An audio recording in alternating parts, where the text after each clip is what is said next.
ভিন্ন ভিন্ন জায়গায় এই বৈষম্য বিরোধী আন্দোলনে যারা ছিলেন বা এনসিপির নেতৃবৃন্দ, তারা তাদের মতো করে মোবিলাইজ করবার চেষ্টা করছেন, স্মরণ করছেন। এই কাজগুলো কিন্তু চলছে। প্রধানের সঙ্গে যেহেতু বৈবাহিক সূত্রে আত্মীয়তা ছিল সাবেক প্রধানমন্ত্রীর সঙ্গে, সেই বিষয়গুলো নিয়েও কিন্তু এক ধরনের সোশ্যাল মিডিয়ামে নানান রকমের আপনার প্রচারণা আছে। সাংবাদিক আজহার আলী সরকার, তিনি আমাদের ফ্রান্স নিবাসী পিনাকি ভট্টাচার্যের বরাত দিয়ে একটা স্ট্যাটাস দিয়েছেন লাল আখরে, এবং বলবার চেষ্টা করেছেন যে অচিরেই পরিবর্তন আসছে সরকারে, এবং আমাদের মাননীয় সাবেক প্রধানমন্ত্রী খালেদা জিয়া তিনি রাষ্ট্রপতির আসন অলঙ্কিত করবেন। আমাদের মহামান্য রাষ্ট্রপতি শাহাবুদ্দিন চুপ্পু তিনি এই দায়িত্ব থেকে সরে দাঁড়াবেন, এবং এই কথার সূত্র ধরে আলোচনা জমে উঠেছে ভালো, এবং এটি নিশ্চিত করবার জন্য আপনার ছাত্র জনতা তারা মিছিল করে এর আগে বার দুয়েক অ্যাটেম্প নিয়েছিলেন, সেগুলো সফল হয়নি, এইবার সফল হবে। তারা বঙ্গভবন অভিমুখে পদযাত্রা করবেন।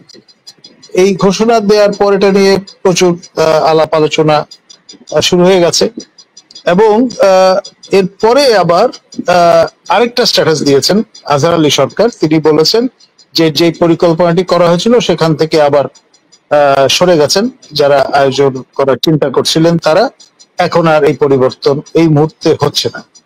তো ফলে আপনার এই যে ঘোষণা দিয়ে নামা, প্রস্তুতি নেয়া, একটা স্কিমিং করা, তারপর আবার ব্যাক গিয়ারে চলে যাওয়া, এই সব ঘটনাই কিন্তু গত 48 ঘন্টার বিষয়। আর আপনার 1 জুলাই থেকে অ্যাক্টিভিজমের যে কাজটা, সেটা সারা দেশব্যাপী আমরা লক্ষ্য করছি। সার্জিস আলমের নেতৃত্বে পীরগাছায় 1000 লোক সমবেত হয়েছেন। ভিন্ন ভিন্ন জায়গায় এই বৈষম্য বিরোধী আন্দোলনে যারা ছিলেন বা এনসিপির নেতৃবৃন্দ, তারা তাদের মতো করে মোবিলাইজ করবার চেষ্টা করছেন, স্মরণ করছেন। এই কাজগুলো কিন্তু চলছে, এবং আপনার সর্বশেষ যে ঘটনাটি, পটিয়া থানার ওসির সঙ্গে আপনার অ্যাক্টিভিস্টদের যে বর্ষা, এবং সেটি রীতিমতো হাতাহাতিতে রূপান্তরিত হওয়ার ঘটনাটি ঘটেছে। এবং আপনি জানেন যে স্ট্র্যাটেজিক্যালি লোকেটেড একটা হাইওয়ে, সেই চিরং থেকে কক্সবাজার যাওয়ার পথ, মহাসড়ক, সেটা বন্ধ করে দেওয়ার অবস্থা যখন দাঁড়ালো, তখন শেষ পর্যন্ত সেনাদের এগিয়ে আসতে দেখা গেল। কারণ সেনাবাহিনীর পক্ষ থেকে বলা আছে, আপনি যাই করেন না কেন, মহাসড়ক কিংবা জনগণের চলাচলের পথ রুদ্ধ করতে পারবেন, এটা যেখানেই হোক না কেন, আর যারাই করুন না কেন। তো ফলে একটা উত্তেজনা পরিস্থিতি তৈরি হয়েছে, এবং এখন আসলে কালকের দিনটা অতিবাহিত না হলে পরে সুনিশ্চিত করে বলা যাচ্ছে না ফাইনালি কি দাঁড়াচ্ছে। পটিয়া না, সারা দেশব্যাপী ধরনের মোবিলাইজেশন তো চলছে।